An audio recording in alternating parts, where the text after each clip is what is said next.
হত্যা হয়েছে সরকারি হিসাবে।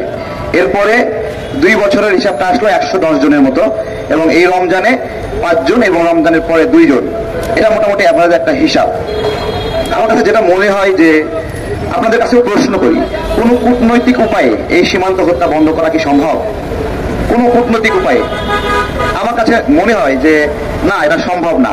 সীমান্ত হত্যা বন্ধ করতে হলে এমন কিছু করতে হবে যেই করার ফলে ভারতীয়রা ভয় পায়। অর্থাৎ তাদেরকে ভয় প্রদর্শন ছাড়া আপনি কোনোভাবে এই সীমান্ত হত্যা বন্ধ করতে পারবেন না। সেই ভয়টা কিরকম হতে পারে? এটা হতে পারে যে যেই সীমান্তে ভারতীয় বিএসএফ আমাদের নাগরিকদের হত্যা করলো, ঠিক ওই পয়েন্টে 2-1টা সীমান্তে বিএসএফ কে হত্যা করা। এটা আমাদের বিজিবি হত্যা করতে পারে। আবার বাংলাদেশের কোনো দেশপ্রেমিক নাগরিক কোনো ভাড়াটে খুনিকে ভাড়া করে হত্যা করতে পারে। বাংলাদেশের নাগরিককে যারা ভাড়াটে খুন করছে তারা বিএসএফ কে খুন করতে পারবে না? করতে পারবে না। তো এছাড়া আমার কাছে সীমান্তে নাগরিক হত্যা বন্ধ হওয়ার আমি দ্বিতীয় কোনো অপশন দেখি না।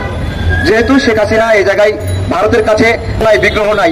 গত 16 বছর শেখ হাসিনা ক্ষমতায় আছে, 1000-এর উপরে মানুষ খুন হলো।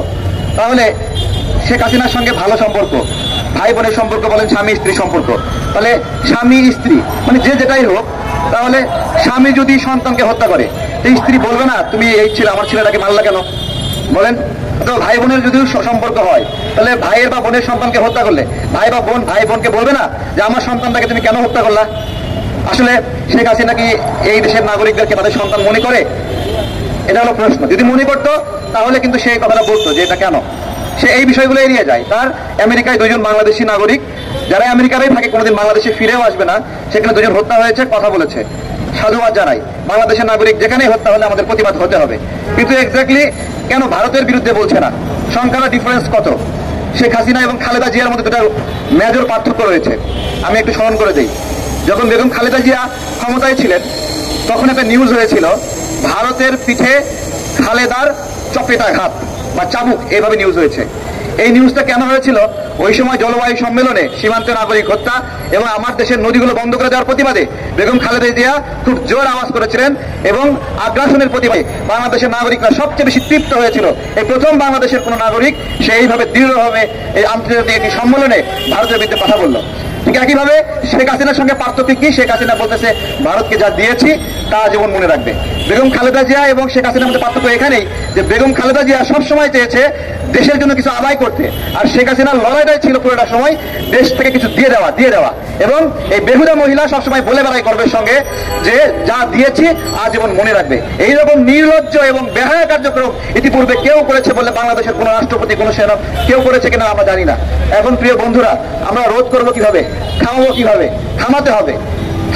থামানোর উপায় কি? আমরা অনেকগুলো উপায় চিন্তা করে ট্রানজিট তারা নিয়েছে। এখন আপনি 25 কিলোমিটার যদি নিতে চান, কোনো যুক্তি তর্ক দিয়ে সম্ভব না।